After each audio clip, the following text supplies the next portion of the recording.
Prayer before sleep seals your spiritual gates.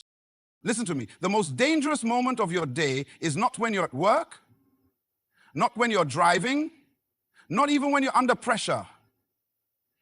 The most dangerous moment is when you lay your head on that pillow and close your eyes. Because that moment right there is when your spirit prepares to travel, when your body rests, but your life remains vulnerable. And yet many people go to sleep casually, as if nothing spiritual is happening. They scroll their phones, they complain, they collapse, but they forget one thing.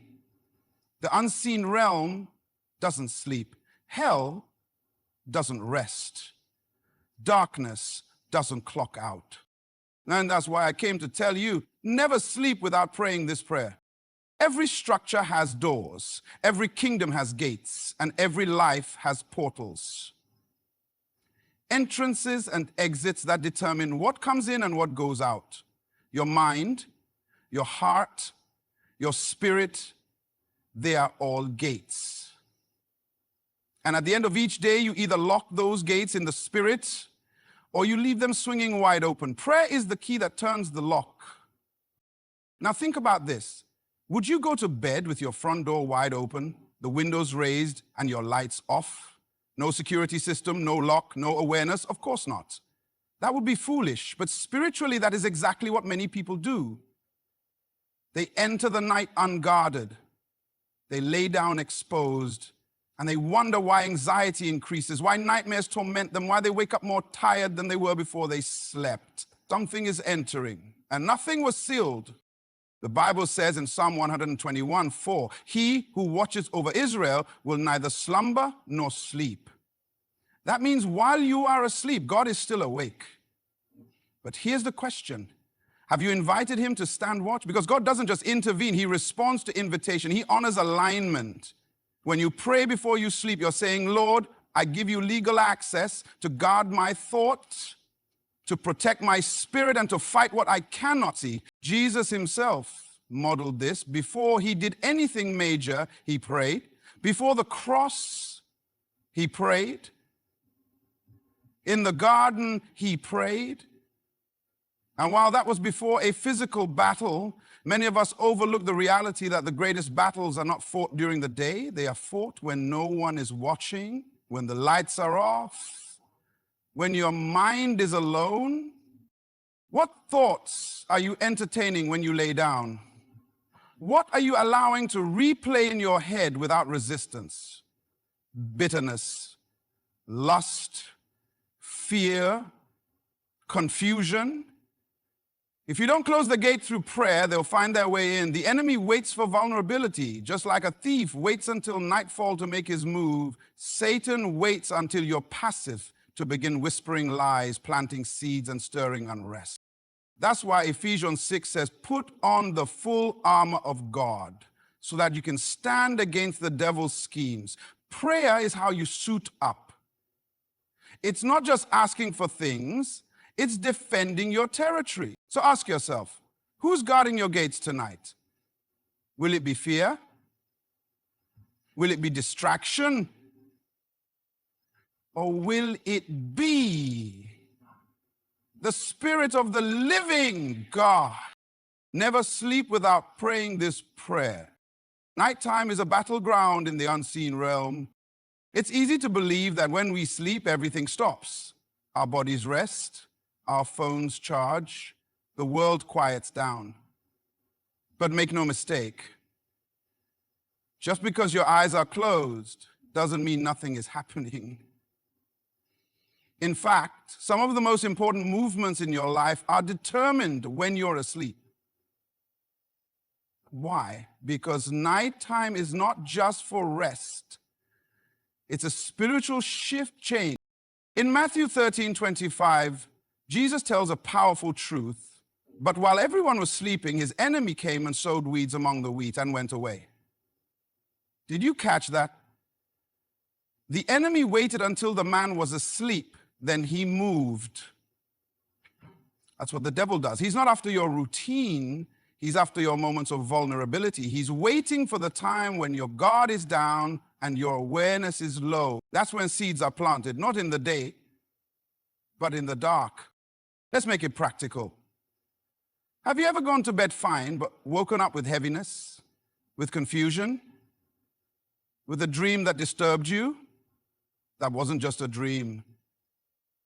That could have been an invasion, a spiritual seed planted to harvest fear, doubt, or sin.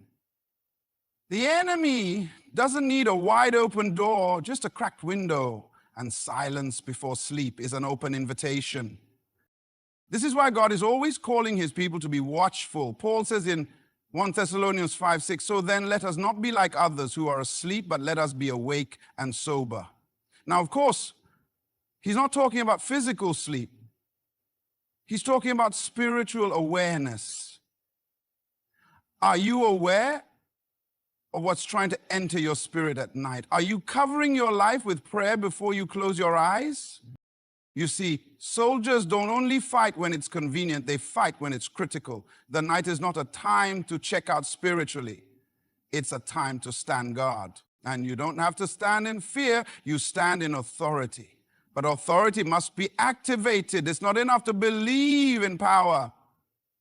You have to use it. In the Old Testament, the Israelites would place watchmen on the wall. Why? Because danger doesn't announce itself in the day. It creeps in when no one is watching. Likewise, your spirit needs a watchman. That watchman is your prayer. Your words set up angels.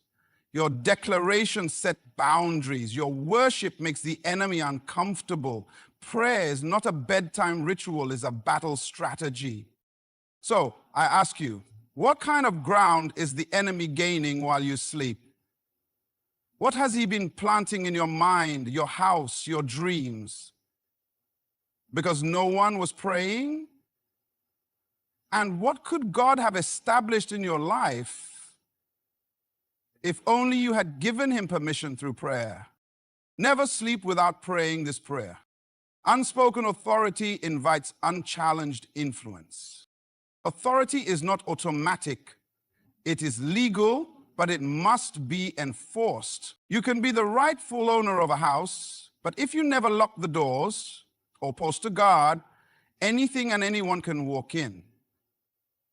The fact that you have ownership doesn't stop intruders. What stops them is action. And in the realm of the spirit, it's the same. Your silence is not neutral, it sends a signal. When you don't speak over your life in prayer, you allow other voices to do the speaking for you. Let's be clear. There is no such thing as a spiritually empty atmosphere. Every space, every moment, every room carries a presence. If the presence of God is not filling it, something else will. And the way you maintain the atmosphere of heaven in your life, especially as you sleep, is through your words. Prayer is not just communication, it is activation. It's how you engage the authority God already gave you. Proverbs 18:21 says, death and life are in the power of the tongue, and those who love it will eat its fruit. So if your tongue carries the power to shift life or death, what happens when you say nothing? What happens when you leave your night silent? The answer is simple. You give space for something else to speak, and the enemy will always fill the void of your silence. Think about this in your everyday life. If you are a parent and you never correct or guide your child, what happens? Someone else will shape their thoughts. If you're a leader and you never set boundaries, what will your followers do? They'll follow someone else's voice. If you own a business but never monitor your systems, eventually someone will steal or sabotage what you built. Why? Because silence gives the impression of absence. When you go to bed without prayer, you give the illusion that no one is guarding the house. Spiritually, you are saying, I'm not taking authority tonight. And the enemy is opportunistic. He's not always loud, but he is legalistic. He looks for rights. And what you fail to claim in prayer, he considers available. That's why prayer isn't just something we do, it's something we declare. You're not just talking to God, you're establishing dominion. Remember what Jesus said in Matthew 18:18. Truly I tell you, whatever you bind on earth will be bound in heaven, and whatever you loose on earth will be loosed in heaven. That's courtroom language. That means heaven backs what you speak on earth, but only if you speak it. Silence doesn't bind. Silence doesn't loose. Silence doesn't shift anything. This is why the enemy is not just afraid of your faith, he's afraid of your voice. Because your voice carries authority when it aligns with heaven. So if he can convince you to stay quiet before you sleep, he has a window. But when you pray, even just a few bold words, you close that door. You tell the atmosphere, tonight, I'm not just going to bed, I'm taking authority, I'm speaking peace, I'm commanding angels, I'm silencing lies, I'm protecting what belongs to me. Ask yourself, what has gone unchallenged in your life because you stopped speaking? What did you allow by default because you never declared God's word over it? What dreams, what nights, what moments have you surrendered, not because you lost a battle, but because you never stepped onto the battlefield? Never sleep without praying this prayer. Your words before rest determine the atmosphere of your destiny. Words are not just sounds, they are seeds. Every time you speak, you sow something, and every seed creates a future. That's why what you say before you sleep isn't just closing a day, it's opening a door to your tomorrow. The atmosphere you create with your words tonight will shape the soil your destiny grows in tomorrow. Whether you realize it or not, your future is listening to your voice. God designed creation to respond to language. In Genesis 1, God didn't build the world with his hands. He built it with his words. And God said was the phrase that launched light, sky, land, and life into existence. If God used words to frame the world, why would we think our lives require anything less? So what are you declaring before you sleep? Are you complaining? Are you rehashing pain? Are you silent? Or are you speaking with intentionality, setting the tone for what your spirit will absorb while you rest? Think about this. When a pilot sets a flight path, they don't do it midair. They do it before the plane takes off. Your night is like takeoff. The direction is set not in the morning rush, but in the quiet moments before rest. That's when your spirit is most impressionable. That's when God whispers. That's also when the enemy tries to sneak in. So what you say before sleep becomes the coordinates of your inner world. And if you don't set the direction, the default setting of fear, anxiety, and confusion will do it for you. Job 22:28 says, you will also decree a thing, and it will be established for you, and light will shine on your ways. That means your decree has creative power. When you pray with conviction, when you speak the word over your life, over your family, over your future, you don't just hope for change, you establish it. Heaven responds to your declaration. Angels are dispatched.